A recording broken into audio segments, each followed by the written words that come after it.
Hola, ¿qué tal? Es un verdadero privilegio darles la bienvenida a este análisis. Hoy vamos a desentrañar el marco legal que rige una de las instituciones más fascinantes del derecho, el testamento.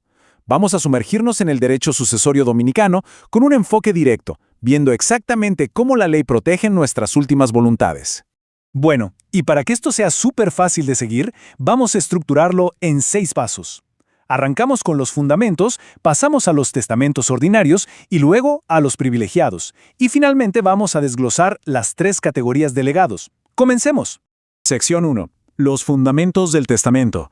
Porque, antes de siquiera pensar en redactar uno, tenemos que entender qué representa en el fondo. Y en palabras sencillas, es la máxima expresión de la libertad individual post-mortem. Un testamento es, básicamente, ese acto donde una persona decide qué va a pasar con todos o con una parte de sus bienes una vez que ya no esté.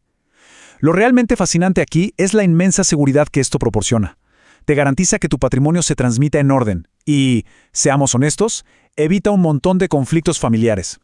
Y un detalle clave, que no se nos puede pasar. Este documento solo produce efectos legales cuando la persona fallece. Mientras tanto, se puede cambiar de pies a cabeza cuantas veces quieran. Entonces, el punto crucial es este. Para que ese documento tenga poder real, tiene que cumplir estrictamente con 5 características. Es unilateral y personal, o sea, nadie puede hacerlo por ti. Es revocable, como decíamos, y es mortis causa. Se activa solo al fallecer. Pero ojo, presten especial atención a la palabra solemne. La ley es súper estricta con las formalidades. Si no se cumpla con esta solemnidad legal, el documento entero puede ser declarado nulo, como si nunca hubiera existido. Y hablando de que es algo personal, hay una regla muy particular en la ley dominicana. Están totalmente prohibidos los testamentos conjuntos.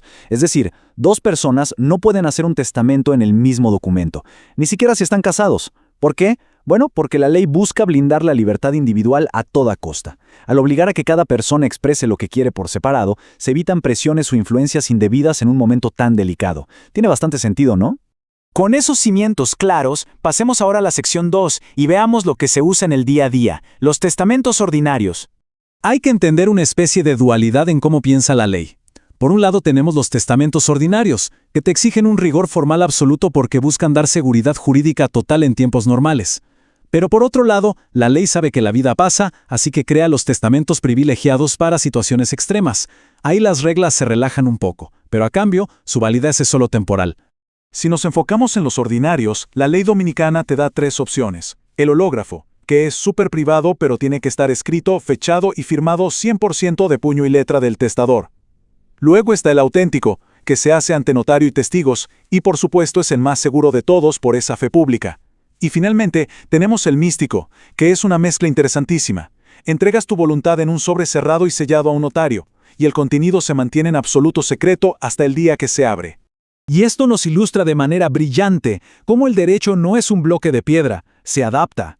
Pasamos a la sección 3, los testamentos privilegiados. Imagínense esto, están en medio del océano en un barco, o atrapados en una ciudad por un brote epidémico grave. Obviamente, salir a buscar un notario es imposible.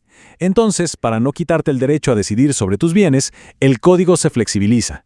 Te permite hacer tu testamento ante autoridades poco comunes, como funcionarios de salud durante una peste, diplomáticos si estás fuera del país, o el capitán si estás en alta mar.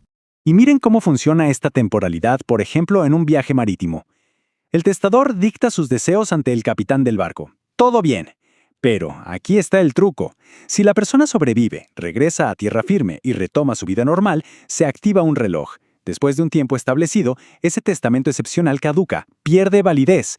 Porque la idea es que una vez que el peligro pasó, vayas a un notario y hagas un testamento ordinario como corresponde. Bueno, ya vimos cómo se redacta. Ahora vamos a la sección 4 para ver qué es lo que realmente hace un testamento. Hablemos del legado universal. Lo interesante aquí es cómo la ley clasifica lo que dejas en 3 niveles de tamaño, por así decirlo.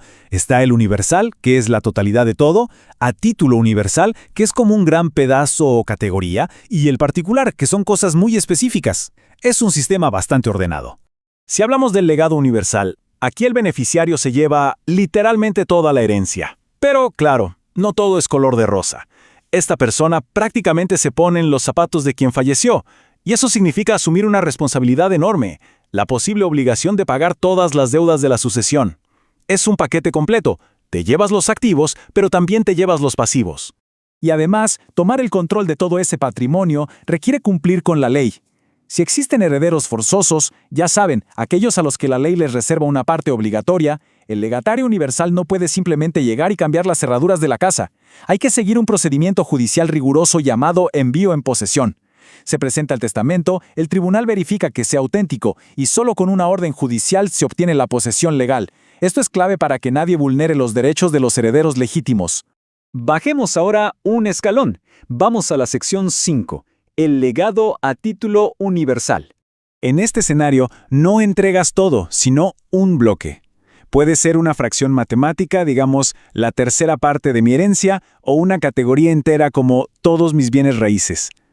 Lo que me parece muy justo de esta figura es que este legatario asume las deudas de forma proporcional. Si te dejaran un tercio del patrimonio, pues te toca pagar un tercio de las obligaciones. Súper lógico. Y finalmente llegamos a la sección 6, al nivel más granular de todos y definitivamente el más común que vemos en la práctica, los legados particulares. Aquí la voluntad es como un rayo láser. Se reciben objetos con nombre y apellido. Ese vehículo de tal año, esta casa en esta dirección, o $10,000. Al ser un regalo tan puntual, la persona queda en una posición muy protegida. Por regla general, un legatario particular no absorbe las deudas generales de la herencia. Su patrimonio personal queda a salvo. Ahora, en el mundo real esto genera situaciones fascinantes. Piensen en esto. ¿Qué pasa si alguien deja en su testamento algo que ni siquiera era suyo? Bueno, si el testador no lo sabía y se equivocó, el legado se anula. Pero si sabía perfectamente que no era suyo, la ley hace una interpretación brillante. Asume que le impuso un deber a sus herederos. Los herederos tienen que intentar comprarle ese bien al dueño real para dárselo al legatario, o de lo contrario pagarle su valor en dinero. Es una mecánica jurídica increíble. Y para cerrar nuestro análisis, quiero dejarles esta reflexión. Hemos visto cómo la maquinaria del derecho sucesorio hace algo extraordinario. Por un lado, te da un poder casi absoluto para decidir sobre tu legado, creando excepciones hasta para naufragios o epidemias para que tu voz sea escuchada. Pero en simultáneo, pone frenos de seguridad, notarios, solemnidades y tribunales, porque sabe que una voluntad post-mortem, sin rigor legal, es la receta perfecta para el caos familiar. Es un equilibrio supremamente delicado y, sinceramente, magistral. Ha sido un verdadero placer guiarlos por este recorrido del derecho dominicano. Nos vemos en un próximo análisis.